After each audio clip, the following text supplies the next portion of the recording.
So over here in the playlist, if you want to add more videos, then you can go around and click on the three dot button right here and then click on add videos. Once you do that, what happens is that you can go around onto your particular videos right here, choose a video that you want to add and click on add video, and that particular video will be added right here onto that playlist.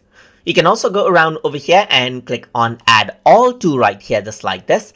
And then you can save all of the videos that you have in this particular playlist in another playlist by clicking over here on the name of the other playlist, or you can go around over here on to add all to, and then what you can do is you can create a new playlist out of that as well.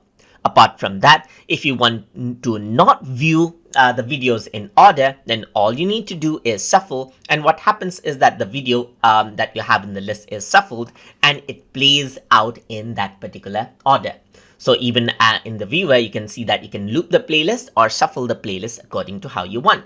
And that is how you can add videos, add all to, use the add all to option, that is, and then use the shuffle option from the playlist. So I hope you guys learned something as always. And as always, please like, comment, share, and subscribe.